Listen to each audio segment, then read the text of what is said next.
বিসমিল্লাহ আলহামদুলিল্লাহ নাহমাদুহু ওয়া নাস্তাঈনুহু ওয়া নাস্তাগফিরুহু ওয়া নাউযু বিল্লাহি মিন শুরুরি আনফুসিনা ওয়া মিন সাইয়্যাতি আমালিনা মান ইয়াহদিহিল্লাহু ফালা মুদিল্লা লাহু ওয়া মান ইউদ্লিল ফালা হাদিয়া লাহু ওয়া আশহাদু আল লা ইলাহা ইল্লাল্লাহু ওয়াহদাহু লা শারীকা লাহু ওয়া আশহাদু আন্না মুহাম্মাদান আবদুহু ওয়া রাসূলুহু আম্মা বা'দ ফাইন্না খায়রাল হাদিসি কিতাবুল্লাহ ওয়া খায়রাল হাদী হাদী মুহাম্মাদিন সাল্লাল্লাহু আলাইহি ওয়াসাল্লাম ওয়া শাররুল উমুরি মুহদাসাতুহা ওয়া কুল্লু মুহদাসাতিন বিদআহ ওয়া কুল্লু বিদআতিন দালালাহ ওয়া কুল্লু দালালাতিন ফিন-নার। আসসালামু আলাইকুম ওয়া রাহমাতুল্লাহি ওয়া বারাকাতুহু।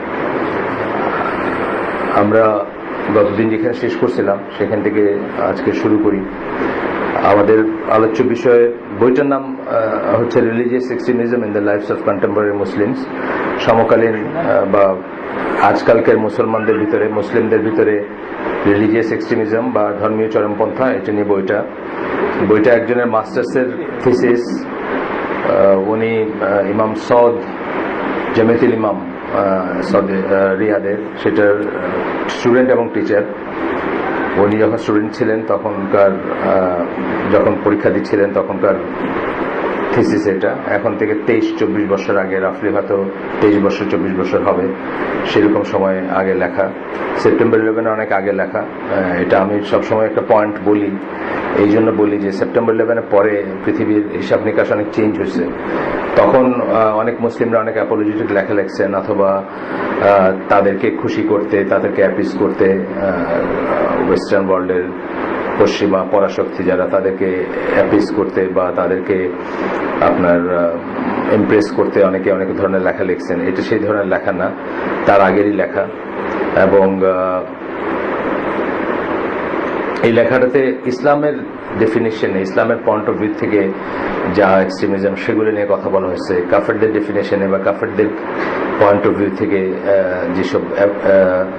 যেসবকে তারা এক্সট্রিম মনে করে বা এক্সট্রিমিজম মনে করে, সেগুলো নিয়ে আলোচনা করা হয় নাই বা সেটাকে ধর্তব্যের ভিতরে আনা হয় নাই। জাস্ট ফর এক্সাম্পল, হুদুদ পানিশমেন্ট গুলোকে তারা অনেক বর্বর মনে করে বা প্রাগৈতিহাসিক বা মধ্যযুগীয় মনে করে। এই বইতে সেটাকে কোনো সমস্যা মনে করা হয় না, কারণ এটা আল্লাহ বলছেন, এটা কিয়ামত পর্যন্ত ভ্যালিড। হুদুদের পানিশমেন্ট যেগুলো বা হুদুদের যে সমস্ত পানিশমেন্ট আসছে, ধরেন চুরির শাস্তি, হাত কাটা, এটাকে কল্পনাই করতে পারে না ওয়েস্টার্ন ওয়ার্ল্ডের পয়েন্ট অফ ভিউ থেকে। সেটা নিয়ে এখানে কোনো সমস্যা নেই, সেটাকে এক্সট্রিমিজম বলা হয় না। এক্সট্রিমিজম বলা হয়েছে ইসলামের নিজের ডেফিনেশনে এক্সট্রিমিজম যেগুলা, যেমন ধরেন আপনার, আমি আপনাদের আগে বলছি যে শীতের রাতে গরম পানির জোগাড় আছে বা গরম পানির আয়োজন আছে বা সোর্স আছে, তা সত্ত্বেও কেউ ঠান্ডা পানি দিয়ে অজু করলো এই ভেবে যে এটা আরো এখলাস সম্পন্ন ব্যাপার বা আরো বেশি সিনসিয়ার বা বেশি সওয়াব হবে, এটাকেও কিন্তু এক্সট্রিমিজম ধরা হয় ইসলামে। এই যে বাড়তি কষ্টটুকু করতেছে, এটার কোনো দলিল নাই বা এটা করতে বলা হয় নাই বা এটা করে কোনো বিশেষ লাভ হওয়ার সম্ভাবনা নাই। যাই হোক, এখন আমরা গতদিন পড়ছিলাম যে একই বিষয়ের আরব সোসাইটির যে সমস্ত যে ব্যাপারগুলো ছিল, ওদের কিছু প্র্যাকটিস ছিল, ওদের কিছু জ্ঞান ছিল অন্যদের থেকে ধার করা হইলেও, অথবা এক্সপেরিয়েন্সের উপর বেস করে কিছু রীতিনীতি ছিল, যেগুলো ইসলামের সাথে যায়, শিরক কুফর আসে না বা তাওহীদের সাথে সাংঘর্ষিক না, সেগুলো কিন্তু ইসলাম বা রাসূল সাল্লাল্লাহু আলাইহি ওয়াসাল্লাম গ্রহণ করছেন। কিন্তু যেগুলো তাওহীদের সাথে সাংঘর্ষিক অথবা যেগুলোর অন্য রকমের মিনিং আছে, যেগুলো কুফর বা শিরকে নিয়ে যেতে পারে মানুষকে, সেগুলোকে রিজেক্ট করা হয়েছে। যেমন গতদিন আমরা একটা পড়লাম যে অ্যাস্ট্রোলজি, যেটাকে বলি আমরা জ্যোতিষ বলি না, জ্যোতিষদের যে কাজকর্ম, তারা দেখে রাশিচক্র, রাশিফল ইত্যাদি, সেটাকে যেমন ইসলাম রিজেক্ট করছে, একই সময় তারা যে কাজ তারা করে, তখনও করতো, এখনো করে, বা তারা দিয়ে মানুষের যে লাভটা হয়, সেটা কিন্তু ইসলাম অ্যাকনোলেজ করছে এবং সেটাকে জায়েজ বলছে, এবং এখনো সেটা মানে ইসলামের পরেও সেটাকে জায়েজ বলছে। আল্লাহ সূরা, এখানে দুইটা সূরা আছে, দুইটা আয়াত আছে, সরি, আমরা গতদিন পড়ছিলাম সূরা আল আনামের 97 নম্বর আয়াত, যেখানে আল্লাহ বলতেছেন যে আল্লাহ, ইট ইজ হি হু, মানে এটা কোরআন একটা স্টাইল, ওয়াহুয়াল্লাযী বা এরকম বলে আর কি, তিনি হচ্ছেন সেই সত্তা যিনি কি তারাগুলোকে তোমাদের জন্য বেকন হিসাবে সৃষ্টি করছেন বা রেখে দিচ্ছেন বা ব্যবহার করতে দিচ্ছেন তোমাদেরকে, that you may guide yourself, যেন আমরা পথ খুঁজে পাই। এটা আপনারা জানেন, আগের দিন আমরা বলছি যে জাহাজে, প্লেনে এবং অনেক মরুভূমিতে সাধারণ পথিকরাও তারা দেখে তাদের অবস্থান নির্ণয় করতে পারতেন বা দিক নির্ণয় করতে পারতেন, পূর্ব, পশ্চিম, উত্তর, দক্ষিণ, বিশেষত ধ্রুব তারা এবং এই ধরনের আরো কিছু হিসাবপত্র আছে। যাই হোক, আরেকটা এসে সূরা নাহলের আরেকটা আয়াতে আল্লাহ বলতেছেন, by the stars man guide themselves, মানে সেই তারার শপথ যা দিয়ে মানুষরা তাদেরকে করে, মানে তাদেরকে গাইড করে, পথ প্রদর্শন করে। এরপরে আমরা আপনাদেরকে বলছি যে আপনার তারা যে সমস্ত রেমিডিস ছিল তাদের ভিতরে, বা যে সমস্ত চিকিৎসা বিদ্যার যে সমস্ত জিনিস তারা শিখছিল আরবরা, সেগুলোর ভিতরে যেগুলা শরীয়ত সম্মত সেগুলাকে আল্লাহ রাসূল সাল্লাল্লাহু আলাইহি ওয়াসাল্লাম এন্ডোর্স করছেন বা অ্যাকনোলেজ করছেন। যেগুলা শরীয়ত সম্মত না সেরকম কিছু জিনিস ছিল, যেমন ঝাড়ফুঁক মার্কা জিনিস, সেগুলাকে নিষিদ্ধ করছে ইসলাম বা আল্লাহ রাসূল সাল্লাল্লাহু আলাইহি ওয়াসাল্লাম নিষিদ্ধ করছেন। তারপরে আমরা বলছিলাম যে একটা জিনিসই একটা সিচুয়েশন নিষিদ্ধ হতে পারে, আরেকটা সিচুয়েশনে অ্যাপ্রিসিয়েটেড হতে পারে। যেমন আমরা বলছিলাম ল্যাঙ্গুয়েজ শেখার কথা, এখানে এসে আমরা একটু আলোচনা করছিলাম, বাড়তি আলোচনা ইংলিশ মিডিয়াম নিয়ে কথা বলছিলাম। যে একটা সিচুয়েশন, যেমন আমরা বলছিলাম যে ওমর রাদিয়াল্লাহু আনহু যখন তাওরা পড়তে শুরু করলেন বা পড়তেছিলেন, রাসূল সাল্লাল্লাহু আলাইহি ওয়াসাল্লাম খুব রেগে গেছিলেন এবং বলছিলেন, তাকে তো নিষেধ করছিলেন, প্লাস বলছিলেন যে যদি আজকে মুসা আলাইহিস সালাম বেঁচে থাকতেন তাহলে আমার আনুগত্য করা তার জন্য অব্লিগেটরি হতো। এই কথাটার পাশাপাশি আমরা বলছিলাম যে একই রাসূল সাল্লাল্লাহু আলাইহি ওয়াসাল্লাম আবার যায়েদ বিন সাবিত রাদিয়াল্লাহু আনহুকে শিখতে বলছিলেন, হিব্রু ভাষা শিখতে বলছিলেন, যেন বিচার আচারে বা যে কোনো সময় তাদের আপনার কি বলে তাদের স্ক্রিপচার যদি সেটা রেফারেন্স নিতে হইতো, তাহলে যেন রাসূল সাল্লাল্লাহু আলাইহি ওয়াসাল্লাম বুঝতে পারতেন বা সাহাবী বুঝতে পারতেন যে কি বলা হয়েছে, এবং প্রকারান্তরে রাসূল সাল্লাল্লাহু আলাইহি ওয়াসাল্লাম বুঝতেন যে কি বলা হয়েছে, তারা যেন তাকে ডিসিভ করতে না পারে বা তাকে ধোঁকা দিতে না পারে, সেই জন্য। এরপরে একটা আসছে, মানে আমরা পড়তেছি কি, আমরা এই অংশে কি পড়তেছি যে এক্সট্রিমিস্ট কিছু দল আছে, তারা মানুষের পড়াশোনাকে, জ্ঞান অর্জনকে ডিসকারেজ করে, নিষেধ করে, এবং কখনো কখনো মানে হারাম বা নিষিদ্ধ বলে ডিক্লেয়ার করে।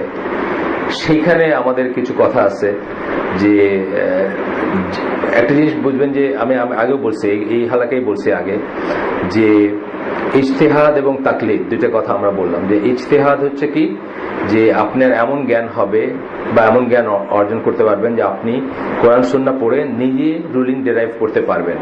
ওয়ালাইকুম সালাম। এটাকে আমরা ইজতিহাদ বলি। আর তাকলিদ হচ্ছে যে আপনি অন্ধ অনুকরণ করবেন, যেহেতু আপনার জ্ঞান অর্জন করার নাই, সামর্থ্য নাই, আপনি কারো অন্ধ অনুকরণ করবেন। এই দুইটা জিনিসই কখনো হালাল, মানে কখনো হালাল না, শুধু ওয়াজিব, কখনো মুবাহ, কখনো হারাম হইতে পারে। এটা আলাদা আলাদা একটা আলোচনার বিষয়। তবুও এটা আমরা অনেক সময়, মানে আপনি দেখবেন কেউ তাকলিদকেই মনে করতেছে জীবনের সবকিছু, পীরের মুরিদ থেকে শুরু করে যারা বুজুর্গ মুরব্বীদের অন্ধ অনুকরণ করে তারা। আবার কেউ আছে যারা মনে করছে every Tom Dick and Harry ইজতিহাদ করতে পারে। রিয়েলিটিটা হচ্ছে মাঝখানে কোথাও, অর্থাৎ যে ইজতিহাদ করতে পারে তার জন্য তাকলিদ হারাম, যে ইজতিহাদের যোগ্যতা যার নাই,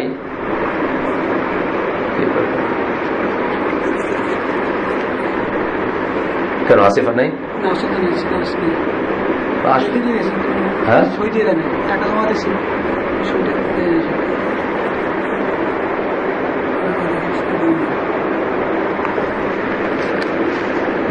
যে ইজতিহাদ করতে পারে তার জন্য তাকলিদ হারাম, কিন্তু যার ইজতিহাদের যোগ্য নেই তার জন্য ইজতিহাদ হারাম। এটা বুঝতে হবে, বোঝার ব্যাপার আছে এখানে।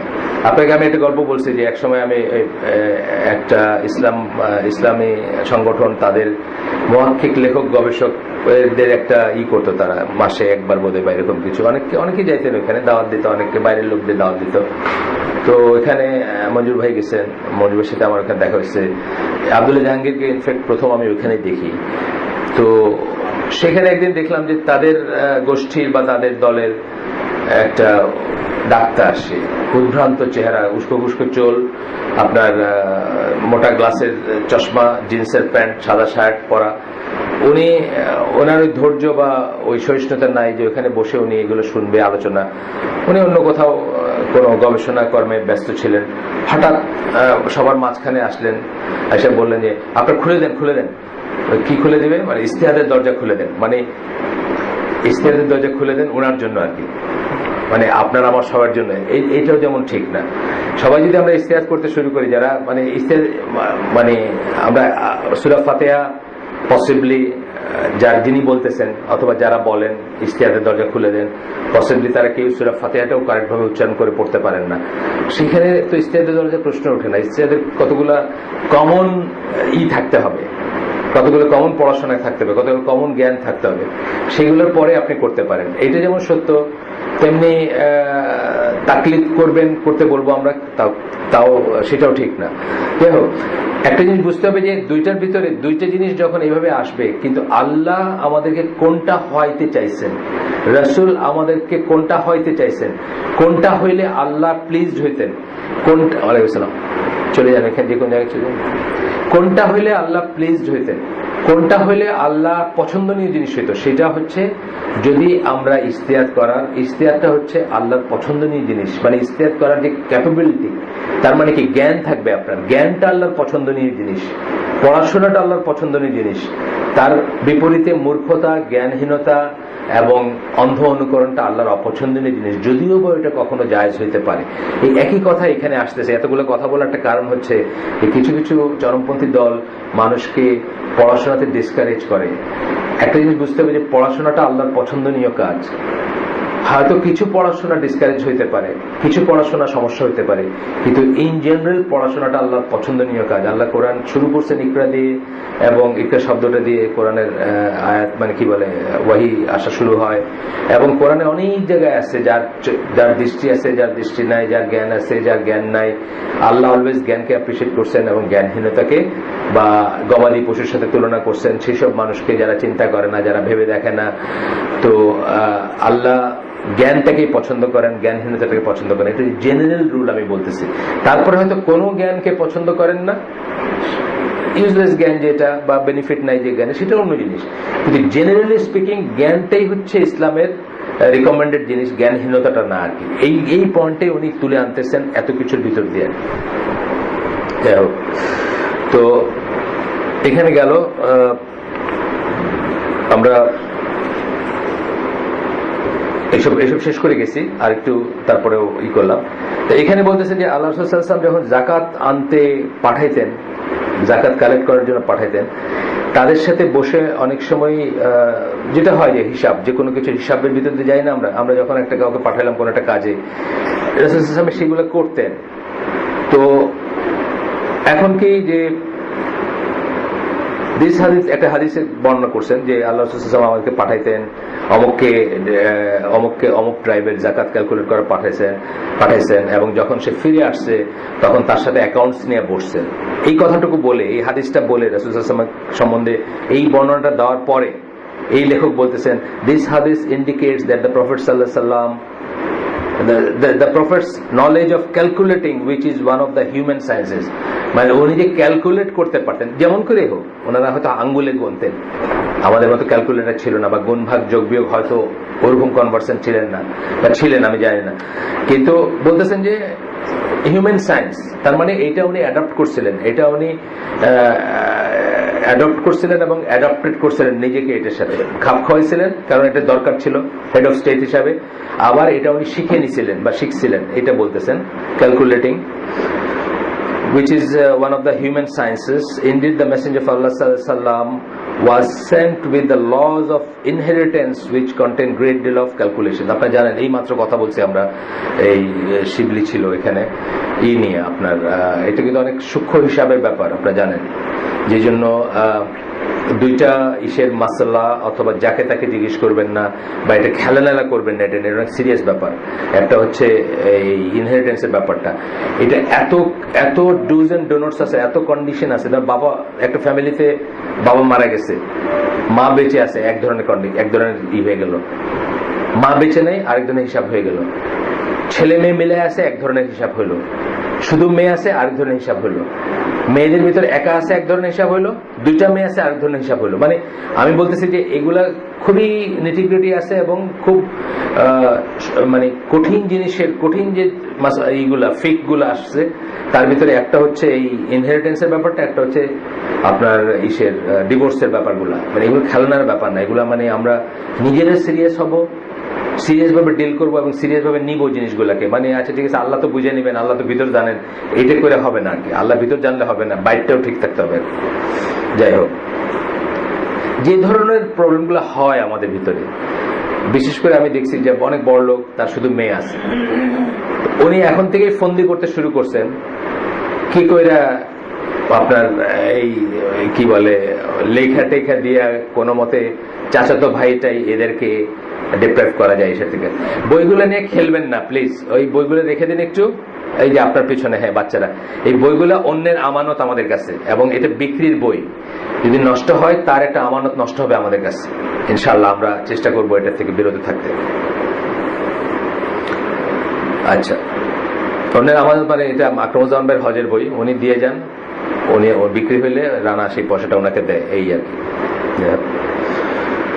তো ইনহেরিটেন্সের ব্যাপারগুলো যেমন বলতেছি যে আমি অনেককে চিনি, আমাকে ফোন করছেন, তার দুইটা মেয়ে, অনেক পয়সা ওনাদের, এখন কি করে এটাকে করবেন, মানে আল্লাহকে ফাঁকি দিবেন কি করেন না, এগুলো খুব সিরিয়াস ব্যাপার এবং এগুলোর থেকে কোনোদিন শান্তি আসবে না আমাদের বিশ্বাস মতে। আমরা যেহেতু আল্লাহ বিশ্বাস করি, আখেরাতে বিশ্বাস করি, আল্লাহর ডিভাইস বাইপাস করার ভিতর কোনোদিন শান্তি আসবে না। আপনি করতে পারবেন মানে সেটা আল্লাহর সাথে হবে আপনার, মানে কি বলে ফাইজলামি হবে এক ধরনের। যেমন ধরেন কথার কথা, আপনি চাইলে একজন মহিলাকে বিয়ে করতে পারেন, 1 মাস পরে ডিভোর্স করতে পারেন, ডিভোর্সে তো কোনো বাধা নাই। কিন্তু কেন ডিভোর্স করলেন আপনি? উইদাউট এনি রিজন করলেন, যেহেতু ডিভোর্স করা যায় আছে, আর একটা বিয়ে করলেন। এই যে করে সৌদি আরবের রয়্যাল ফ্যামিলির লোকজন কেউ কেউ 40টা 50টা বিয়ে করছে, এইভাবেই তো করছে। মানে কোনো কারণ ছাড়া তাকে ছেড়ে দিছে, আবার আরেকজনকে বিয়ে করছে, একসাথে 4টার বেশি রাখে নাই, কিন্তু জীবন শেষে দেখা গেল 40-50টা বউ ছিল তার। এগুলো হচ্ছে আল্লাহর সাথে ফাইজলামি করা। মানে এগুলার আপনার পারপাসটাই ডিফিট করে দিলেন। ডিভোর্সটাকে ইসলামে জায়েজ রাখার বা ইসলামে বৈধ রাখার যে পারপাস ছিল সেটাকে ডিফিট করে দিলেন, বা সেটাকে ডিফিট করার চেষ্টা করলেন। আপনাদের করতে পারবেন না, সেইভাবে কি হবে, আপনার নিজের উপর আপনি অশান্তি ডেকে আনবেন, যেভাবে ইনহেরিটেন্সের ব্যাপারটা বললাম।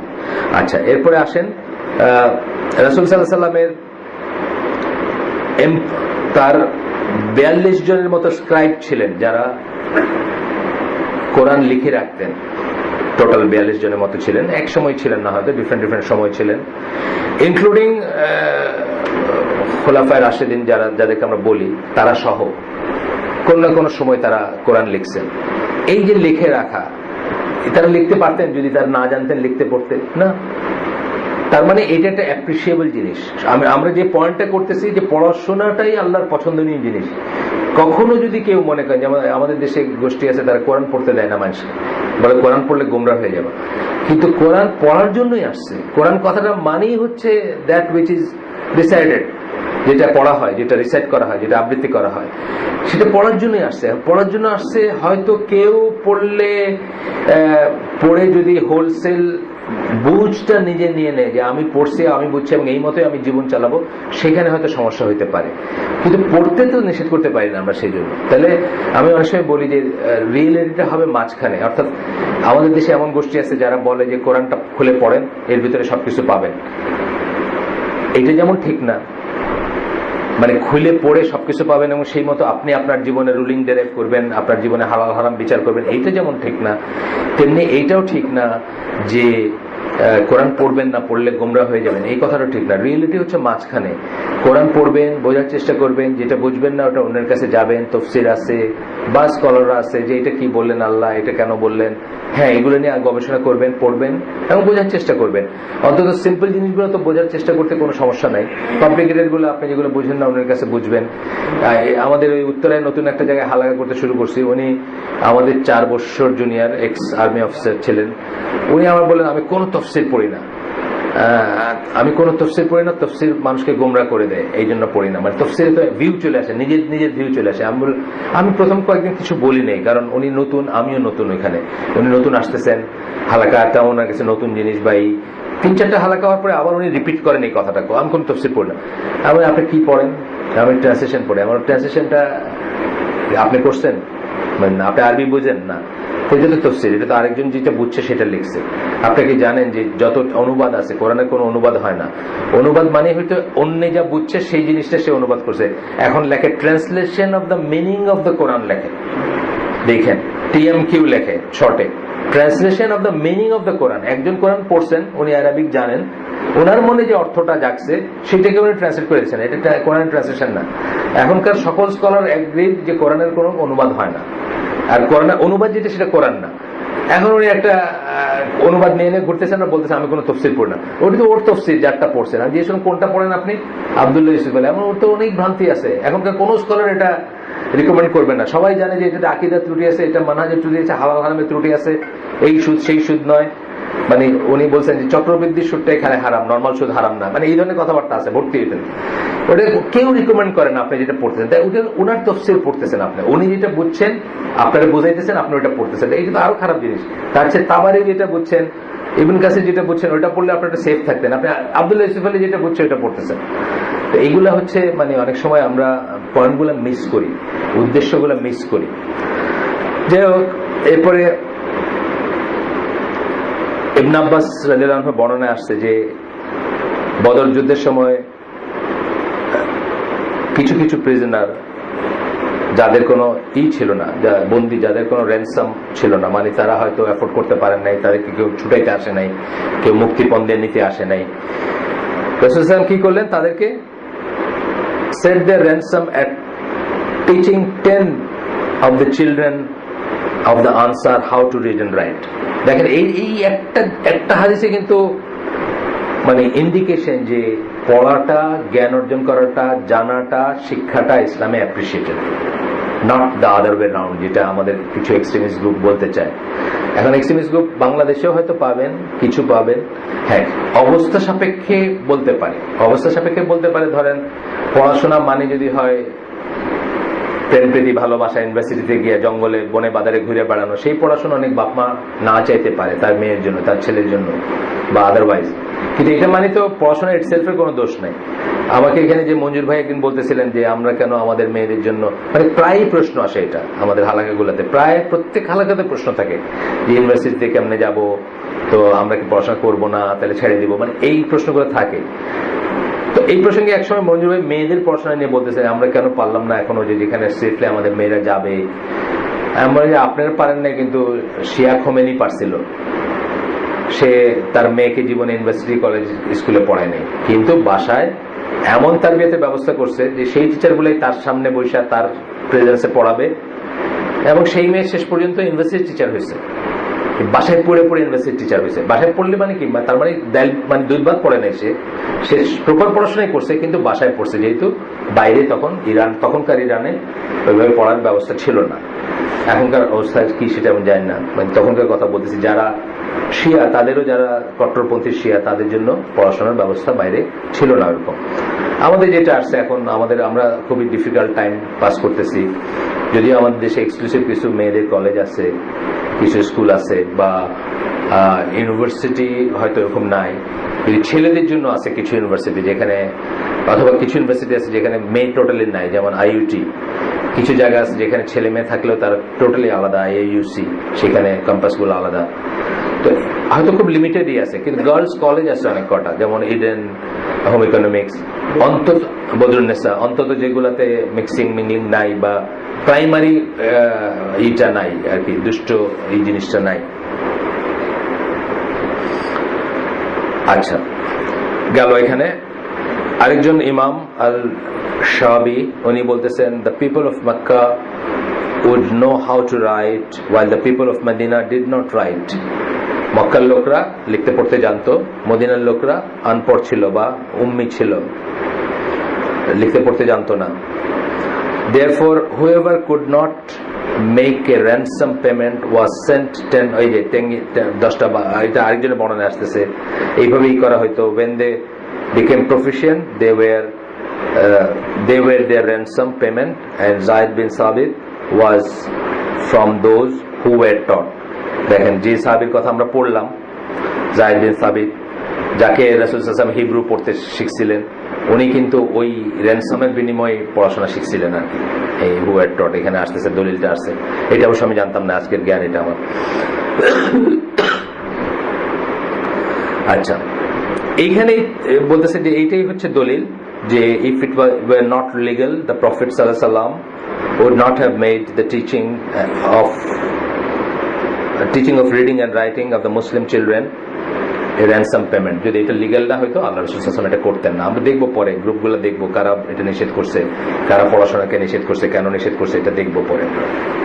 হ্যাঁ, পড়াশোনাতে কারাপ্টেড হয় মানুষ, এটা কিন্তু আমরা অ্যাকনোলেজ করি।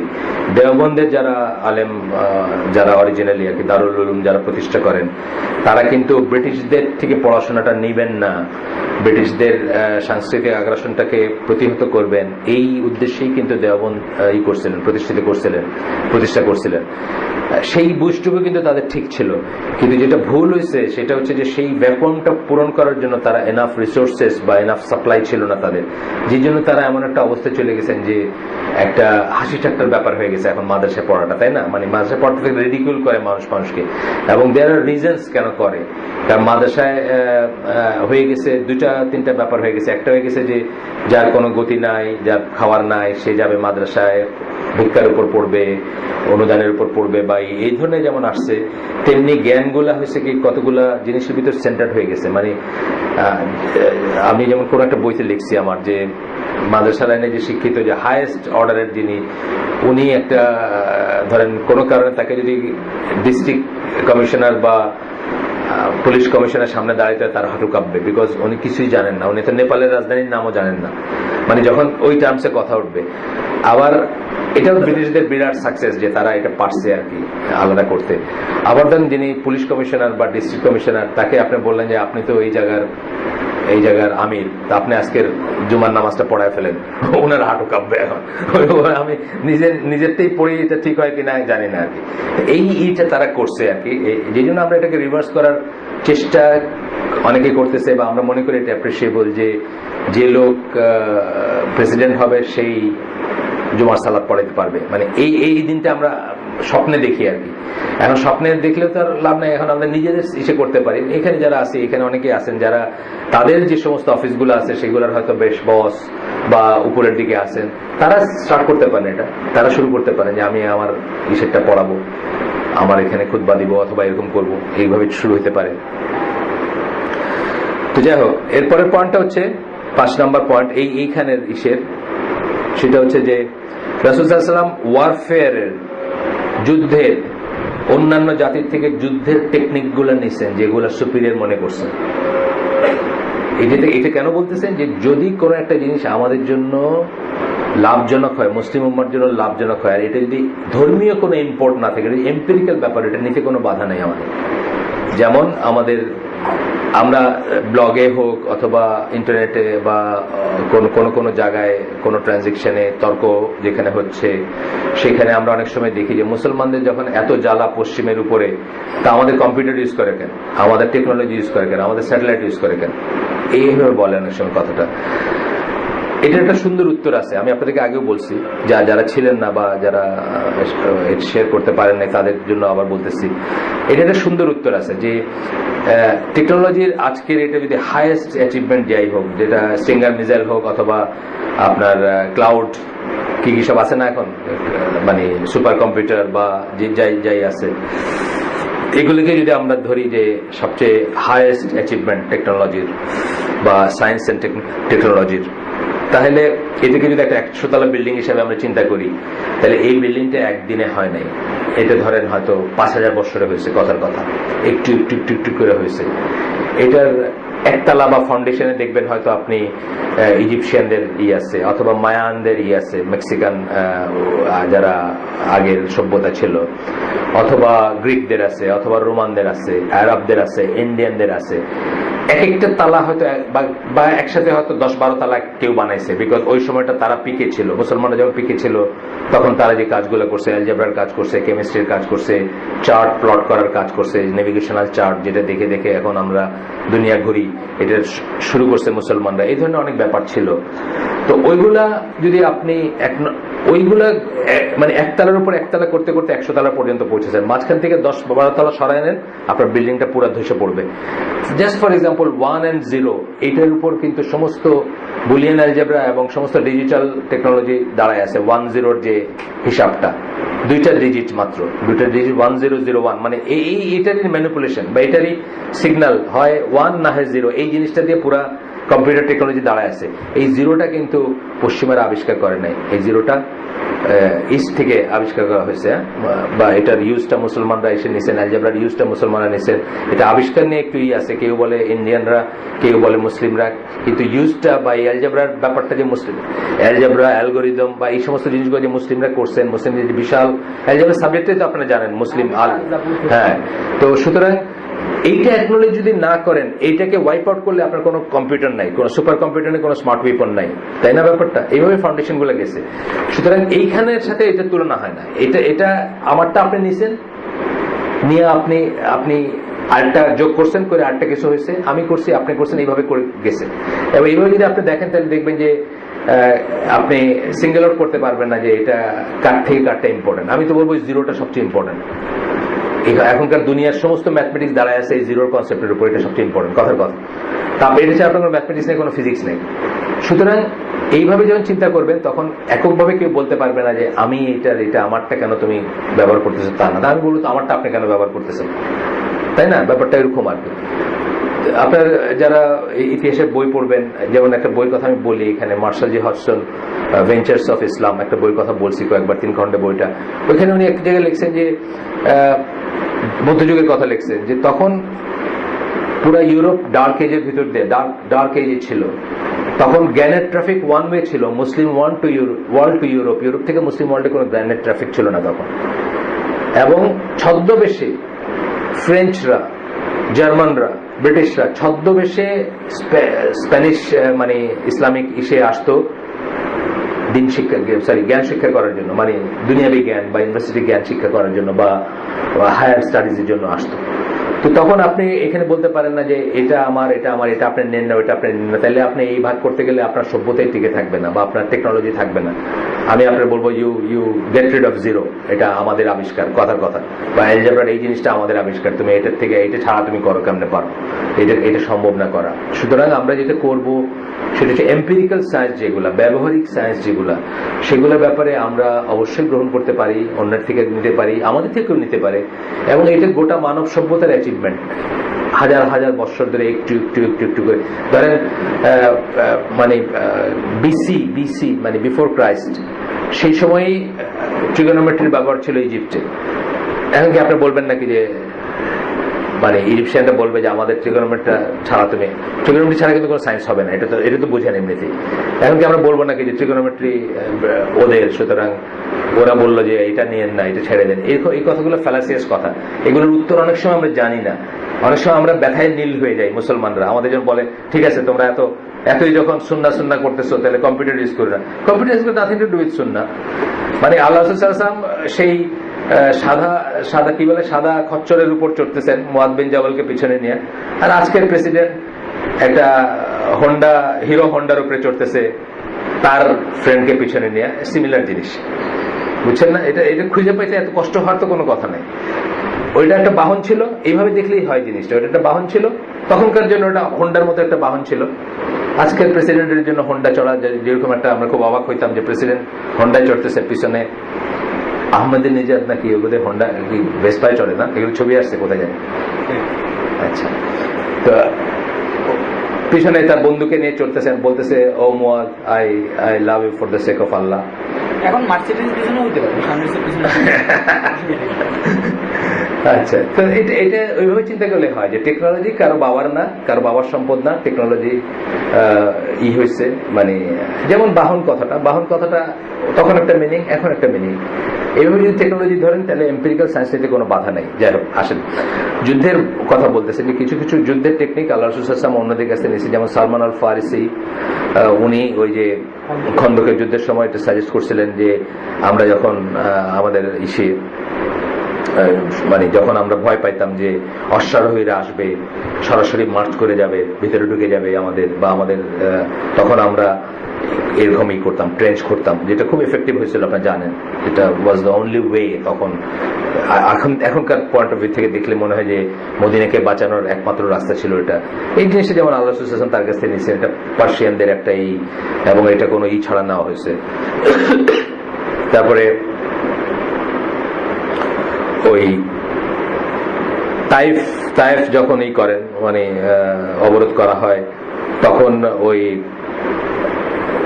আর কি মিসাইল টাইপের, আপনার যেটা ওই জন্য বললাম অন্য একটা হালাকায় বলতেছিলাম মিসাইল টাইপের, সেটা দিয়ে ওই বাঁশকে বাঁকায়, বাঁশের টাইপের জিনিসকে বাঁকায় তা দিয়ে ইট ছোড়া বা বড় পাথর ছোড়া, এই ধরনের এইগুলা।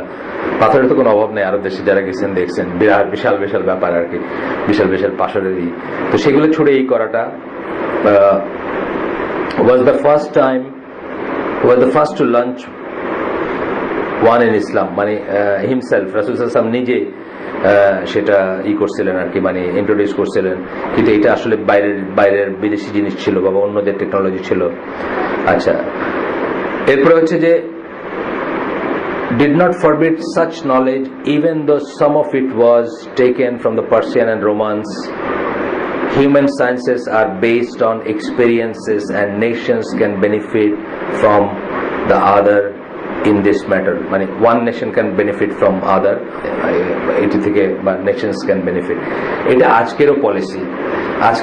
আপনারা জানেন, যারা আমরা প্রিচ করি এই কথাটা যে কাফের দেশে গিয়ে সেটেল করা হারাম, তারাও কিন্তু 5টা জিনিসের জন্য কাফের দেশে যাওয়াটাকে জরুরত মনে করি, এবং সেই জরুরতের ভিতর একটা হচ্ছে এমন কোন জ্ঞান অর্জন করা যেটা মুসলিম দেশে নাই অথচ মুসলিম উন্নয়নের জন্য খুবই বেনিফিশিয়াল। সেরকম যে জ্ঞান অর্জনের জন্য আজকেও কিন্তু আমরা যে কোনো জায়গায় যেতে পারি এবং যে কোনো জায়গা থেকে জ্ঞান শিক্ষা করে আসতে পারি।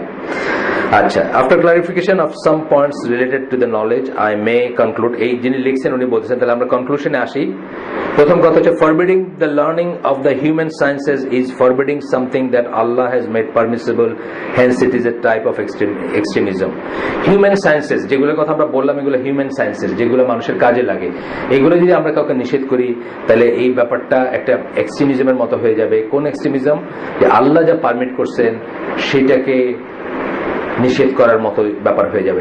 এটা আমরা করব না। এবং আমরা পড়ছি এর আগে, ফিকটা পড়ছি যে একটা amount of people from Muslim ummah এইসব জিনিসগুলো শিখবে, যাতে আমাদের যন্ত্রপাতি, কল কারখানা, ইলেকট্রিসিটি, রেলওয়ে, প্লেন এগুলো চলে, এবং সেই অ্যামাউন্ট অফ মানুষের জন্য এটা শেখাটা ফরজে কিফায়া, যেটা আমরা আগেই বলছি। আচ্ছা, এখানে সামারি বলতেছেন, এখন কনক্লুশন। 2 নম্বর বলতেছেন, forbidding attaining knowledge via newly introduce means such as in colleges and other places is also forbidding something while there is no evidence for that prohibition. আমরা যদি কলেজে যাওয়াকে নিষেধ করি, আমরা যদি স্কুলে যাওয়াকে নিষেধ করি, নিষেধ করা একটা জিনিস, আপনারা কিন্তু ভুল বুঝেন না, নিষেধ করা একটা জিনিস আর সেফটি, সিকিউরিটি এবং হালাল হারাম চিন্তা করে আপনি আপনার বাচ্চাকে পাঠালেন না, এটা আরেকটা জিনিস, দুটো কিন্তু আলাদা জিনিস।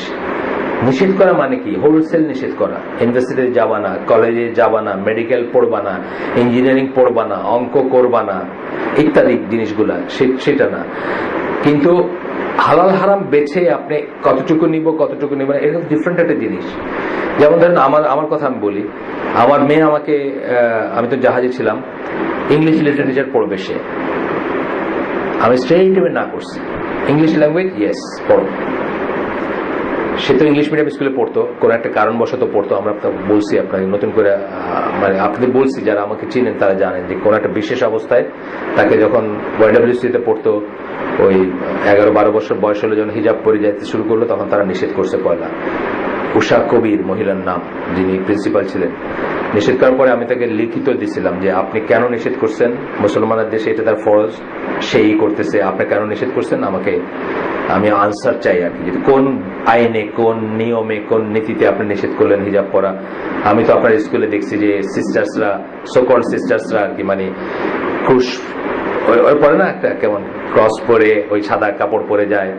হিন্দু মহিলারা তাদের স্মৃতিতে সিঁদুর পরে যাচ্ছেন, সেটা যদি পারমিটেড হয় এটা কেন পারমিটেড হবে না? এটা তো 90% মুসলমানের দেশ। উনি কিন্তু এটার উত্তর দেন নেই। আবার একদিন আমার মেয়েকে বলছে যে তুমি স্কুলের বাইরে এগুলা খুলে আসবা, মানে ভিতরে পড়বা না, এসব আমাদের এখানে তো চলবে না, এরকম বলছে। তখন আমি খোঁজ নিলাম, আশপাশ খোঁজ নিয়ে দেখলাম যে অনেক যেগুলো স্কুলে আমরা পড়ছি এককালে বা আমাদের ওয়াইফরা পড়ছে, সেসব স্কুলেরও নাকি অফিসিয়াল পলিসি হচ্ছে যে মানে বোরখা বা হিজাব এসব পড়তে পারবে না। এটা জানতাম না আমরা। যাই হোক, তখন এই যে শমশাদ আলীর ওয়াইফ, উনি একটা ইংলিশ মিডিয়াম স্কুল খুলতেছিলেন, নতুন জাস্ট খুলবেন। উনি আমার ওয়াইফকে বললেন যে আপনার মেয়েকে যেভাবে ইচ্ছা সেভাবে আসবে, আমার কোনো সমস্যা নেই, ফুল হিজাব ফুল ইসে আসবে, আপনি আমাদের এখানে দেন, আমরা তাকে ওই ইসলামী এনভায়রনমেন্টটাতে তার বাধা হবো না বা তাকে অ্যাপ্রিসিয়েট করবো রাদা। এই হিসাবে আর কি আমার মেয়ে ওখানে পড়ছে। আরেকটা স্টোরি যায়, যখন তারা যে সাবজেক্ট চুজ করতে হবে, সে আমার কাছে জানতে চাইলো, জাহাজে ছিলাম আমি, ইমেল বা কিছুতে জানতে চাইলো যে আপনার কি বলে লিটারেচার পড়বে কিনা। আমি তাকে বলছি না, ইংলিশ লিটারেচার পড়বা না, পড়বা হচ্ছে ল্যাঙ্গুয়েজ পড়তে পারো, লিটারেচার না। এটা হচ্ছে হালাল হারামের ব্যাপারে, হালাল হারামের ব্যাপারে বা তার জীবনটা কোন দিকে যাবে। লিটারেচার পড়া মানে কি, যে সমস্ত সাবজেক্টগুলোতে মুসলিমরা কাফের হয়ে গেছে বা যায়, তার ভিতরে লিটারেচার একটা জিনিস। লিটারেচার পড়তে পড়তে আলটিমেটলি ওই শেক্সপিয়ারকে ভালো লাগতে শুরু করবে, মিল্টনকে ভালো লাগতে শুরু করবে, কিটসকে ভালো লাগতে শুরু করবে, শেলিকে ভালো লাগতে শুরু করবে। তারপরে আপনি মানে চামড়াটা তার পরিবর্তন করা যায় না, কিন্তু আপনি মানে ব্রাউন চামড়া সাহেব হবেন মনে মনে, বা মেম সাহেব হবেন আর কি। আপনার শয়নের স্বপ্নে থাকবে ইংল্যান্ডের স্বপ্ন, ওইখানকার স্বপ্ন আর কি, যেটা হয় আর কি। যেটা সম্বন্ধে লিখতে গিয়ে, যেটা সম্বন্ধে বলতে গিয়ে একজন ইসলামের একজন লেখক, ইসলামের লেখক মানে উনি খুব ভালো, মানে আলেম টালেম কিছু না, বাট উনি লেখেন ইসলামের উপরে, ভালোই লেখেন, ইসলামের ব্যাপার স্যাপার নিয়ে লেখেন। জিয়াউদ্দিন সর্দার, আপনারা তো অনেকের নাম শুনছেন, পাকিস্তানি অরিজিনের, ইউকেতে থাকেন। তো উনি বলছেন একটা লেখাতে যে শেষ জায়গা যেটা কলোনাইজ করা যায় না, সেটা হচ্ছে মানুষের ব্রেন। শেষ জায়গা যখন মানুষকে কলোনাইজ করা হয়, দখল করা হয়, বন্দি করা হয়, অথবা উপনিবেশ বানানো হয়, শেষ যেটাকে করা যায় না সেটা হচ্ছে ব্রেনটা। এটাকে উপনিবেশ করা হয় কি দিয়ে? গল্প, উপন্যাস, সাহিত্য দিয়ে। যখন আপনি তাদের গল্প, উপন্যাস, সাহিত্য পড়তে শুরু করবেন, তখন আস্তে আস্তে আপনার মাথায় তাদের, এই আমাদের যেটা হচ্ছে এখন হিন্দুয়াইজেশন হচ্ছে না বাংলাদেশের, আস্তে আস্তে আপনি রাসূল সাল্লাল্লাহু আলাইহি ওয়াসাল্লামের লাইফের চেয়ে রাম আর সীতার লাইফটা হয়তো বেশি জানবেন। There would be a time, হইতে পারে যেভাবে চলতেছে। আমি শুনলাম এবারে ইন্টারমিডিয়েট কোয়েশ্চেনে নাই কি সমস্যা হয়েছে, জানেন নাকি আপনার? এটা নিয়ে লেখালেখি চলতেছে, আমি জানি না, আমি পড়ি নাই। কি হয়েছে বলেন তো? হ্যাঁ,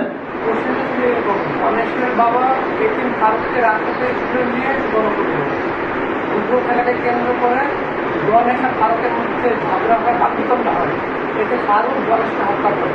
এটা কোন ধরনের আচরণ? আচ্ছা আচ্ছা আচ্ছা, এটা নিয়ে কি জানি হয়েছে, আমি দেখলাম, আমি ডিটেল জানি না, কিন্তু শুনলাম যে ইন্টারমিডিয়েট কোয়েশ্চেনে কি জানি হয়েছে। তো এই হিন্দুয়াইজেশন এটা নতুন না, আগেও হয়েছে, সেখান থেকে আমরা বাইরে হয়ে আসছি। আবার যদি আমরা গাফিল থাকি, আবার আমরা হয়ে যাবো সেরকম। ওই আমি ইন্দোনেশিয়ার দেশে সেল করছি, 5 ওয়াক্ত নামাজ পড়ে, নাম হলো ইন্দ্র। 5 ওয়াক্ত নামাজ পড়ে ইন্দোনেশিয়ান ছেলে, নাম হলো ইন্দ্রা। আরেকটা নাম ছিল হরি, সেখানে ইয়ে ছিল একটা, আর এটা হলো মোটরম্যান ইন্দ্রা। তো আবার সেরকম হবে যদি আমরা কনসিয়াস না হই, আমরা যদি না বুঝি, আমাদের যারা রাষ্ট্রযন্ত্রে আছেন, যারা আমাদের শাসক, তারা যদি না বোঝেন যে কি হয়ে যাচ্ছে বা কি হতে যাচ্ছে, আবার সেরকম আমরা আবার ওই সময় ফিরে যাব। একটা সময় ছিল যে ফরিদপুর টরিদপুর এই জোনগুলোতে ওই মানে মুসলমানের বাচ্চা হইলে হিন্দু জমিদারের কাছে যাইতো নাম রাখার জন্য, হুজুর আমার, বা হুজুর না, যাই হোক, ঠাকুর মশাই যাই বলে, আমার বাচ্চা হয়েছে, নাম রেখে দেন, জগা রেখে দেন নাম, দেখবেন অনেক জগা টগার নাম পাবেন ফরিদপুরের প্রতি কিন্তু খুব খারাপ অবস্থা ছিল, ইভেন স্বাধীনতার পরেও ছিল, বাংলাদেশ হওয়ার পরেও।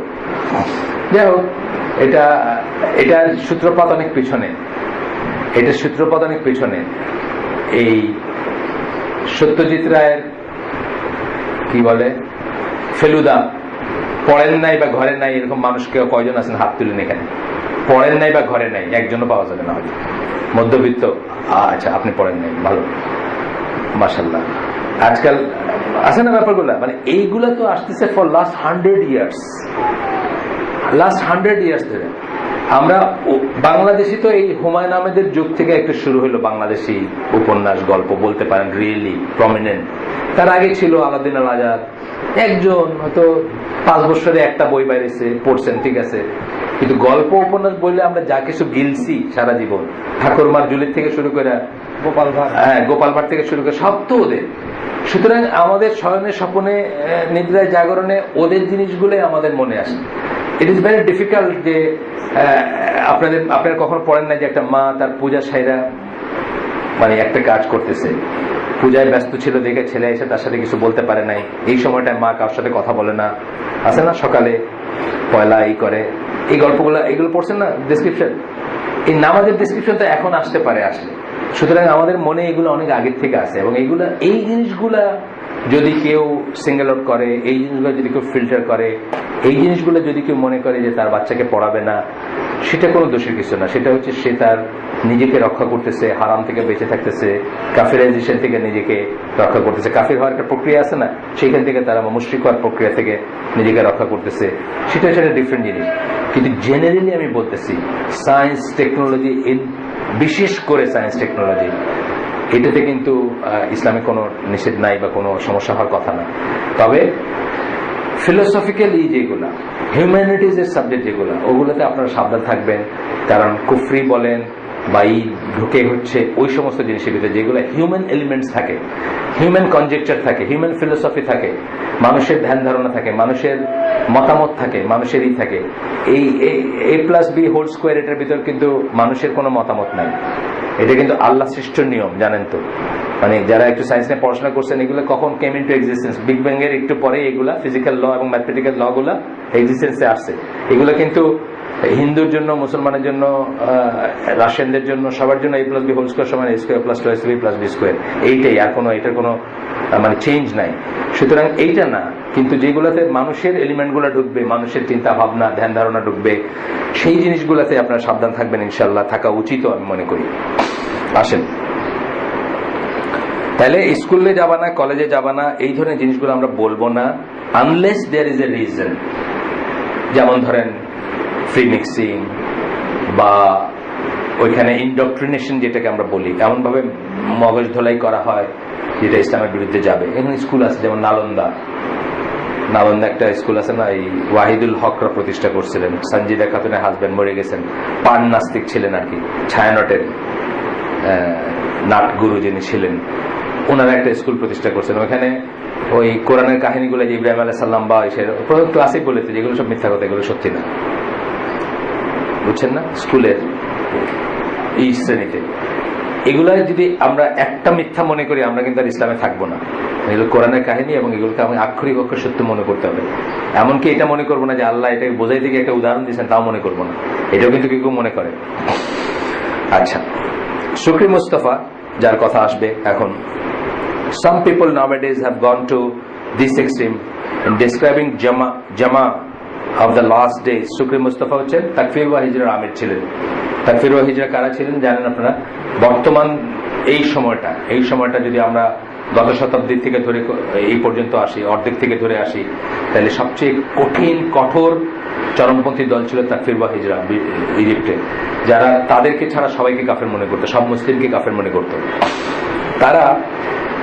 তার একটা লেখা এখানে একটু কোট করতেছেন, জামা of the truth of the end of time will be the second coming of the best nation raised for mankind with all of the distinguishing features. উনি বলতেছেন এন্ড অফ টাইম, সময়ের শেষের দিকে জামাত আসবে, যে জামাত হবে মুসলিমদের, সেটা হবে আবারও সেই অরিজিনাল জামাতের মতো, মানে রাসূল সাল্লাল্লাহু আলাইহি ওয়াসাল্লামের সময় যে জামাত ছিল সেটার মতো, তার সমস্ত ফিচারগুলো সহকারে, সেই সমস্ত ফিচারগুলো তাদেরও থাকবে বলে বলতেছেন it will be an illiterate nation because it will fall under the prophet's words. এটা কি হবে? অশিক্ষিত জাতি হবে। অশিক্ষিত জাতি মানে লিখতে পারে না, আনপড় জাতি, উম্মি জাতি, লিখতে পড়তে পারে না জাতি হবে। কেন? এটা রাসূল সাল্লাল্লাহু আলাইহি ওয়াসাল্লামের এই কথার ভিতর পড়বে। রাসূল সাল্লাল্লাহু আলাইহি ওয়াসাল্লাম হাদিসে আছে, উনি বলছিলেন যে we are an illiterate nation, এই কথাটা উনি বলছিলেন। তার মানে কিন্তু এটা বলেন না যে এটাই ভালো, তার মানে এটা বলেন না যে আমরা এটাই থাকবো সারা জীবন, তাইলে এই আগের জিনিসগুলো হইতো না। এইভাবেই যারা এক্সট্রিমিস্ট, যারা এক্সট্রিম চরমপন্থা, সকল চরমপন্থার পেছনে একটা কারণ হচ্ছে ল্যাক অফ নলেজ, এটা তো জানেন, এটা কিন্তু দেখবেন। শুধু চরমপন্থা না, যে কোনো ভুল আচরণ যেটা আমরা করি, আমার ভাইয়ের প্রতি করি, আপনার প্রতি করি, বাবার প্রতি করি, মায়ের প্রতি করি, বা সমাজের প্রতি করি, তার পেছনে মেইন রিজন কিন্তু হচ্ছে জাহেলিয়াত, মানে নলেজ না থাকা। এবং দেখবেন যে এরা কি করবে, আউট অফ কনটেক্সট একটা উদ্ধৃতি দিবে। হ্যাঁ, এই কথা বলছেন রাসূল সাল্লাল্লাহু আলাইহি ওয়াসাল্লাম, এই কথা বলার মানে এটা না যে উনি বলছেন যে আমরা এরকমই থাকবো। আমরা এরকমই থাকবে হলে এই আগের দলিলগুলো আমরা পড়লাম যেগুলো, ওগুলো একটাও থাকতো না, ওগুলো একটাও আসতো না। আর আমরা আগেই বলছি যে কোরআন শুরুই করছে পড়া দিয়া, এবং অলওয়েজ পড়ার দিকটা আল্লাহর কাছে প্লিজিং। যেই ফর্মে হোক, আপনি জিকির করতেছেন, পড়া না, আপনি কোরআন পড়তেছেন, এসে পড়া না, আপনার কি বলে সূরা পড়তেছেন, পড়া না, যত জিকির, যত কিছু, যত ফর্মুলা, যেগুলো দিয়ে এটা 100 বার পড়বেন, ওটা 30-33 বার পড়বেন, এগুলো সব পড়া। তাহলে আপনি যদি উম্মি হন, আপনি এগুলো এক জেনারেশন আর জেনারেশন পাবে কি করে? শেষ, তাই না? ধরেন গ্রিনল্যান্ডে যে আছে, যার সাথে কোনোদিন কোনো মুসলমান দেখা হয় না, সে আর কোনোদিন ইসলাম পাবেই না। কথাটা বুঝেন নেই? পড়ার যদি এটা আমরা মানে অস্বীকার করি বা পড়ার এটা নিষেধ মনে করি,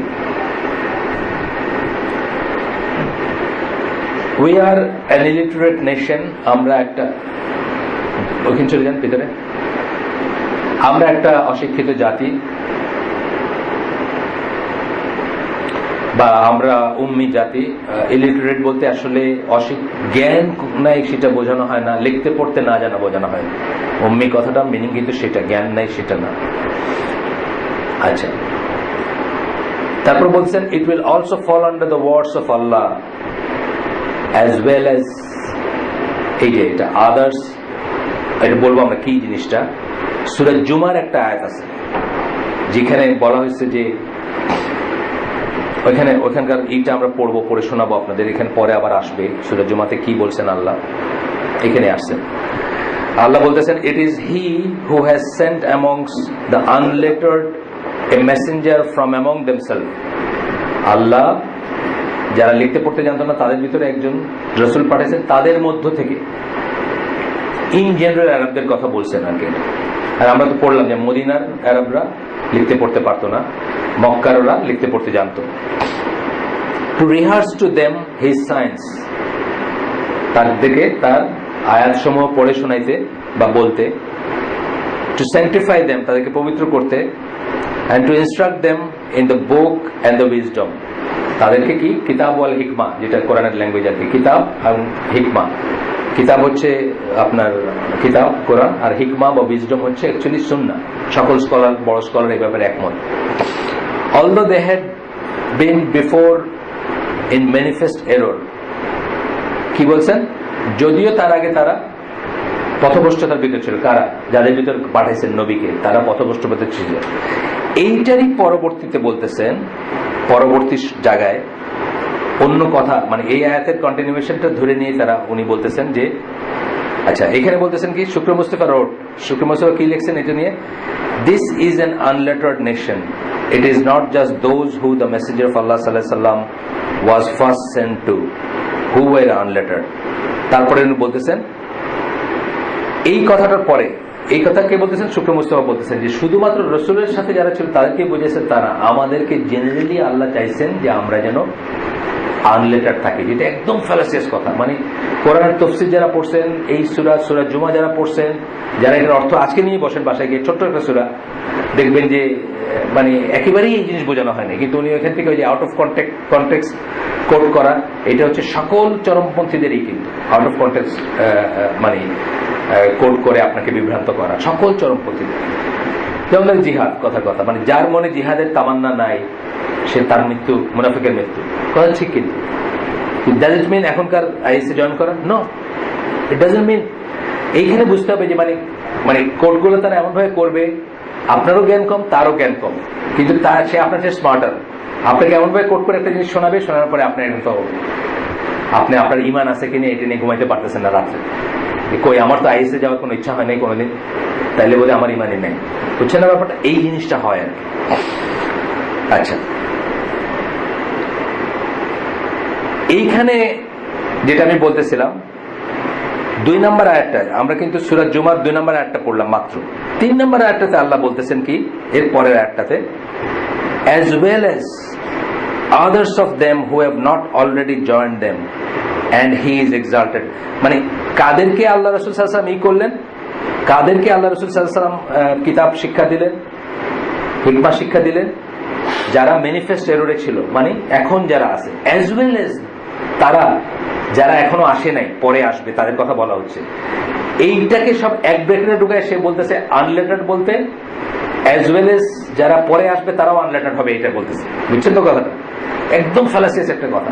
এবং কি করে এটা মিস করে মানুষজন, আমি এটা বুঝি না। যেমন যে আয়াতটা দিয়ে সবাইকে মানে লক্ষ লক্ষ মানুষকে প্রতিভ্রষ্ট করছে রাশাদ খলিফা, যে over it is 19, over it are 19, সেখানে কিন্তু আলাইহা বলা হয়েছে, আলাইহি বলা হয় নাই।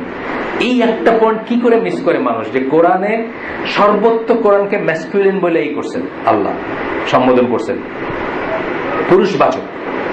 আল্লাহ নিজেকেও পুরুষবাচক হিসেবে করছেন, যেহেতু করতে হয়, আরবিক হিসেবে একটা সাইড নিতেই হয়। নিজেকেও আল্লাহ হি হি হি বলছেন বা পুরুষবাচকই করছেন, হু, এবং কোরআনকেও পুরুষবাচকই করছেন, কারণ কোরআন আল্লাহ সিফাত। সেইখানে এই আয়াতটাতে আলাই হা বলা হয়েছে, হা হা মানে ফেমিনিন। এই পয়েন্টটা মিস করে সারা দুনিয়ার মানুষ রাশাদ খলিফার পিছনে দৌড়াইছে, যে এই কোরআনের উপরে 19 রয়েছে, মানে 19 নাম্বার রয়েছে, বা 19 দিয়ে বাইন্দা দেওয়া হয়েছে কোরআন, বা এই যে থিওরিটা একটা স্ট্রোকে শেষ হয়ে যায়, এটা প্রথম শব্দে শেষ হয়ে যায়। যে আয়াতটাকে সূরা মুদাসসিরের 30 নাম্বার আয়াত, যে আয়াতটাকে সে কোট করছে, ওই আয়াতটাতে আলাইহু নাই, আলাইহা আছে। তার মানে যার কথা বলা হচ্ছে, যার উপর 19 বলা হচ্ছে, সেটা একটা ফেমিনিন ই। এবং যেটা ক্লাসিক্যাল তাফসীর কারকরা বলেন যে জাহান্নামের কথা বোঝানো হয়েছে, যে জাহান্নামের ইনচার্জ বা দায়িত্বে 19 জন ফেরেশতা আছে। সকল তাফসীরকার এটাই মনে করেন। সে এসে বলল যে কোরআনের উপর 19 আছে, এবং সেখানে কিন্তু সে হুকে হা মানে হার মিনিংটা চেঞ্জ করে দিল। এটা মানে যে কেউ, আপনি জাস্ট আরবি 5 শব্দ আরবি জানেন, আপনারও বোঝা হচ্ছে যে এখানে কোরআনের কথা বলেন নাই আল্লাহ, কিন্তু এটা মিস করে। ঠিক একইভাবে এই জিনিসটা যেটা ফ্যালাসিয়াস, যে উম্মি এবং যারা এখনো আসে নাই তাদের ভিতরে, অর্থাৎ পরবর্তী যারা আসবে তাদের জন্য বলে আল্লাহ আসলে কি বোঝাচ্ছেন, যে তাদের জন্য রসুলের যে বাণী, রসুলের যে মিশন, সেটা কি শিক্ষা দেওয়ার মিশন, তাদেরকে পবিত্র করার মিশন, তাদেরকে জাহান্নাম থেকে বাঁচানোর মিশন, যাই বলছেন আল্লাহ। কিন্তু সে করতেছে কি, উম্মির সাথে এটা লাগাই দিয়ে বলতেছে তারাও উম্মি হবে, এটা এখান থেকে বোঝা যাচ্ছে। বুঝছেন তো? আমি জাস্ট পরে একটু স্কিপ করে পিছনে চলে গেছি ওই আয়াতটা ই করার জন্য, যে আয়াতটা এক্স্যাক্টলি কি আছে। আপনাদের সূরা জুমাটা দেখে নিন আজকে, বা একসময় যখন আপনাদের নেক্সট কোরআন নিয়ে বসবেন। সূরা জুমা ছোট্ট একটা সূরা, এটা শুনতে খুব শ্রুতিমধুর, আর অনেক বড় শিক্ষা আছে এখানে। আল্লাহ ইহুদিদের সম্বন্ধে বলতেছেন, ইহুদিরা হচ্ছে সেই সব গাধার মতো যারা কিতাব বহন করে কিন্তু যাদের ভিতরে কোনো জ্ঞান ঢোকে না। এইটা আমার সাংঘাতিক একটা লাগে, মানে সাংঘাতিক একটা, মানে কি বলে, সিমিলি বলেন বা মিসাল বলেন, এখান থেকে আসে। যে আমার এক ফ্রেন্ড ছিল, জুনিয়র ফ্রেন্ড আর কি, 2 বছর জুনিয়র, এখন অস্ট্রেলিয়া থাকে। সে বলতেছে কারো বইয়ে, কারো বাসায় কিতাব সাজানো আছে দেখে ইমপ্রেসড হবেন না, কারণ কিতাব থাকলে যদি মানুষ জ্ঞানী হতো, তাহলে পাবলিক লাইব্রেরির যে লাইব্রেরিয়ান তারা সবচেয়ে জ্ঞানী হতো। লক্ষ লক্ষ কোটি কোটি কিতাব নিয়ে বসে থাকে না, সেটা কিন্তু কোনো দলিল না। আল্লাহ কোরআনে বলছেন যে ইহুদিরা হচ্ছে ওই সমস্ত গাধার মতো যারা পিঠে করে কিতাব বা আপনার বই ক্যারি করে, কিন্তু তাদের ভিতরে কিছু ঢুকে না।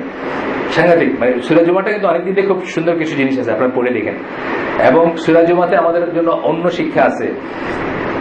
2nd হিজরিতে রাসূল সাল্লাল্লাহু আলাইহি ওয়াসাল্লাম মসজিদে খুতবা দিচ্ছেন, দাঁড়াইছেন, এমন অবস্থায় খবর আছে সিরিয়া থেকে একটা কাফেলা আসছে, কি নিয়ে অনেক খেলতামাশা এবং তৈজসপত্র, যেগুলো নতুন নতুন জিনিস আমাদের জন্য। এখন ধরেন ডিভিডি প্লেয়ার বা কিছু একটা, আমাদের এখন কি স্মার্টফোন নিয়ে আসছে, বুঝছেন না?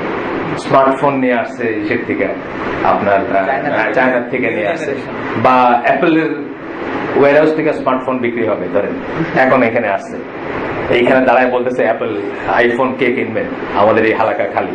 এদের মাইন্ড করার কিছু নাই, কারণ রাসূল সাল্লাল্লাহু আলাইহি ওয়াসাল্লামকে ছেড়ে সাহাবীরা বাইরে হয়ে গেছিলেন এবং তাদেরকে তিরস্কার করে আসলে কিছু আয়াত আছে এখানে, জাস্ট মানে তাদেরকে করে আর কি, মানে সাবধান করে দিয়ে কিছু আয়াত আছে এখানে। বিভিন্ন সময়ে সূরা জুমা হয়েছে, তার একটা অংশ হচ্ছে ওই সময় যেখানে বলছে যে আল্লাহর সাথে যেটা আছে সেটা তিজারা এবং খেলতামাশার চেয়ে সুপিরিয়র, এটা এই কথাগুলো আসছে, ওই রেফারেন্সে আসছে। তো আমরা অনেক সময় মাইন্ড করি আজকে ক্রিকেট খেলা আছে দেখে হালকায় মানুষ হয়নি, মাইন্ড করার কিছু না, এটা আগেও হয়েছে, এটা আগেও হয়েছে। আল্লাহর কাছে আমরা তাদের জন্য হেদায়েত চাবো এবং আল্লাহর কাছে চাবো যে তারা যেন প্রায়োরিটিটা বোঝে। আল্লাহর কাছে যে আল্লাহ যে কথাটা বলছেন সূরা জুমায় যে আল্লাহর কাছে একটা বেটার জিনিস আছে, এইটা যেন আল্লাহ তাদেরকে বোঝায় দেন আর তারা যেন সেটা বুঝে। আমার এখানে বলে না, যেখানে আল্লাহর কথা হচ্ছে, যেখানে আখিরাতের ব্যাপার আছে সেখানে যেন যায়, ক্রিকেট খেলা না দেখে, সেটা আমরা দোয়া করতে পারি। কিন্তু মাইন্ড করার বা মনে কষ্ট নেওয়ার কোনো কারণ নাই, কারণ রাসূল সাল্লাল্লাহু আলাইহি ওয়াসাল্লামকে ছেড়ে তার সাহাবীরা বাইরে হয়ে গেছেন মসজিদ থেকে। এটা হয়েছে, পরে হয় নাই, কিন্তু ওই সময় হয়েছে, প্রথম দিকে, একদম প্রথম দিকের ব্যাপার, মদিনার জীবনের প্রথম দিকের ব্যাপার গেল। এখন কি বলতেছে যে সুকরি মুস্তাফা বলতেছেন যে এইটারই এক্সটেনশনে বলতেছেন যে তাইলে বোঝা যাচ্ছে অ্যাজ ওয়েল এজ এই যে ওইটুকু অ্যাজ ওয়েল এজ যে এক্সটেনশনটুকু সূরা জুমার বললাম ওইটুকু উনি দিয়ে তারপরে বলতেছেন whoever thinks that this concentration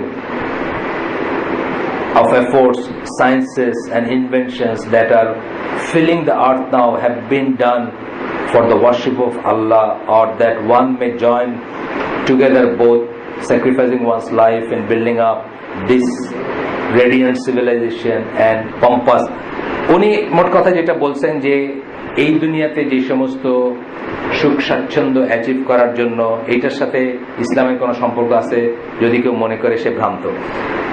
এখানে সিচুয়েশনটা হচ্ছে ইয়েস এন্ড নো। আপনি যদি লাক্সারিকে আনেন, আপনি যদি বাহুল্যকে আনেন, আপনি যদি অপচয়কে আনেন, আপনি যদি অথর্ব হয়ে যাওয়াকে আনেন, যেমন আমি বলি যে সৌদি আরবের মানুষগুলা দিনে দিনে মানে লাক্সারিতে এবং এসে একেবারে ইউজলেস হয়ে যাচ্ছে, একেবারে ইউজলেস হয়ে যাচ্ছে। আপনি যদি সৌদি আরব দিয়ে থাকেন তাদের লাইফ যদি দেখেন, অফিসে এয়ার কন্ডিশন, অফিস থেকে গাড়িতে উঠলো একটা বিশাল জিএমসি মার্কা গাড়িতে উঠলো, জিএমসি বলে ওরা, জিমস বলে জেনারেল মোটরের বিশাল গাড়ি, বুঝছেন না, মানে চার বউ নিয়ে চলা যায় মতো গাড়ি, ওটাতে উঠলো, ওটা এয়ার কন্ডিশন, ওখান থেকে বাসায় গেল এয়ার কন্ডিশন, বাসা থেকে মল গেল এয়ার কন্ডিশন, আবার মানে মসজিদ এয়ার কন্ডিশন, সবই। এই লোক কোনোদিন যুদ্ধ করতে পারবে? এই লোক রাসূল সাল্লাল্লাহু আলাইহি ওয়াসাল্লামের সাহাবীদের কোনো ফিট করে? কোনোদিন ফিট? এই লোকের ডেসক্রিপশনে আসবেন। আপনারা বইগুলো ছাড়েন, আব্দুল্লাহ আপনি তো আমাদের স্কুলের, আপনি বড় ভাই, আপনাকে দেখলে তো ছোট ভাই ওইগুলো ধরবে। কি জানি একটা লজিক দিছে না, কি লজিক? ও ঠিক করে রাখতেছিল, আচ্ছা ঠিক আছে। তো আপনার কি বলে অথর্ব হয়ে যাচ্ছে লাইফস্টাইল, বুঝছেন না? সেইখানে হয়তো আপনি কথাটা বলতে পারেন যে আমরা দুনিয়ার থেকে কতটুকু নিব, কতটুকুর জন্য স্ট্রাইভ করব, কতটুকুর জন্য মানে সময় ক্ষেপণ করব, কতটুকুর জন্য শিক্ষা দীক্ষা করবো, অফকোর্স সেটা বলতে পারেন। কিন্তু আপনি হোলসেল শিক্ষা দীক্ষা, ইউনিভার্সিটি, কলেজ, ইঞ্জিনিয়ারিং, মেডিকেল এগুলোকে হারাম, এটা বলতে পারেনি না। এরপরে উনি কি বলতেছেন দেখেন, ওনার কথাগুলো আমি আর পড়লাম না, অনেক বড় একটা প্যাসেজ। উনি মোটামুটি এই লাইনে আর্গু করতেছেন যে এখানে আপনার reciting the Quran in the proper fashion, remembering Allah day and night, I say to whoever, মানে এইগুলো করা উচিত ছিল আমাদের, না করে আমরা ওগুলো করতেছি। কথাগুলো আংশিক সত্য, কিসের জন্য কি করতেছেন সেটা ঠিক, কিন্তু তার মানে এটা না যে জ্ঞান অর্জন নিষিদ্ধ, বুঝছেন না কথাটা? এখন আপনি যদি আপনার জীবনটাই ওটার পিছনে কাটায় দেন যে কি করে আরো লাক্সারিয়াস লাইফ লিড করা যায়, কি করে আরো বড় বড় মুরগি খাওয়া যায়, মানে দেখছেন না এখন মুরগিগুলো তো মুরগি নাই, এটা শুনছেন তো না, মানে ওদের এই জায়গাটা বড় হয়ে গেছে, আরেকটা স্পেসিস এখানে মুরগি বলা যাবে না এগুলো, এইটাও অনেকে বলছেন। এই জন্য কাকে জানি কেনটাকি ফ্রাইড চিকেনকে বোধহয় সু করছে এসে, ওরা ওই চিকেন কথাটা বোধহয় উইথড্র করতেছে, মানে এগুলোকে টেকনিক্যালি চিকেন বলা যায় কিনা এটা নিয়ে ঝগড়াঝাটি চলতেছে কোর্টে, আদালতে। যাক, কথা হচ্ছে কি যে উনি এই লাইনে আর্গু করছেন যে এইগুলোর সাথে এই বরং আমরা রোজা রাখবো, নামাজ পড়বো, দোয়া করব, সব ঠিক আছে, সব ঠিক আছে, কিন্তু তারপরেও কথা হচ্ছে যে তাই বলে ওইগুলো নিষিদ্ধ নয়, কিন্তু লাইনটা কোথায় টানতে হবে এইটা জানতে হবে। এইটাই টেস্ট আপনার এই লাইফ, লাইনটা কোথায় টানতে হবে। এই জন্য সাহাবীদের সাথে আমাদের ডিফারেন্সটা ওইখানে যে লাইনটা কোথায় টানতে হবে আমরা অনেক সময় জানি না, বুঝি না। আসেন তারপরে কি বলতেছেন সুকরি, কি বলতেছেন, forbidding is follower from attending schools and scientific institutes is well known for anyone who had even the slightest contact with this group. Most of the people who left the group admitted to this fact. শুকরিরা না করতো, মুখ শুকরি মুস্তফারা না করতেন। এরপরে highlighted একটা portion আপনাদেরকে পড়ে শোনাবো। It must be pointed out that forbidding studies was not restricted to medicine, engineering or foreign language studies. It extended to the universities and Islamic institutions in which non-Islamic subjects are. In which non-Islamic subjects are studied. ওইগুলোর প্রতি গেছে, this is because they are institutions of the Taghut and they are included under the realm of mosque by which evil is intended. মানে সবকিছু যেখানে যেখানে এমনকি Islamic institution যেখানে নন Islamic subject না পড়াইলো, sorry, not studied, non Islamic subjects are not studied. ধরেন Al আজহার, কথা আল আজহার অবশ্য অন্য সাবজেক্টও আছে, বাংলাদেশে কি বলবো একটা বলেন, একটা যেখানে অন্য কিছু পড়ানো হয় না, একটা মাদ্রাসা বলেন, সাপোজ যে কোনো একটা মাদ্রাসা যেখানে শুধুমাত্র নর্মাল পড়া, একটা কমি মাদ্রাসা, সেটাও না করছেন কেন? কারণ এগুলো হচ্ছে তাগুতের মেশিনারির অংশ, আন্ডার দ্য মানে আমরা বলছি শুকরি মুস্তফার থিওরি কি ছিল? প্রথমে হলো শাসক তাগুত, তারপরে হলো এই শাসককে যারা কাফের মুশরিক বলে না সেসব আলেম ওলামারা তাগুত বা তারাও কাফের, তারপরে হলো কি সেসব আলেম ওলামাকে যারা ফলো করে তারাও কাফের বা তাদের কথা ই করে, তার মানে ওই গ্রুপ ছাড়া বাকি সবাই। এই কারণে কিন্তু ইসলামিক ইনস্টিটিউশনে পড়াশোনা নিষেধ করে দিয়েছিলেন ওনাদের, যেগুলো তার কথা মতো তাগুতের মেশিনারি বা তাগুতের অংশ। Their teachers are all hypocrites.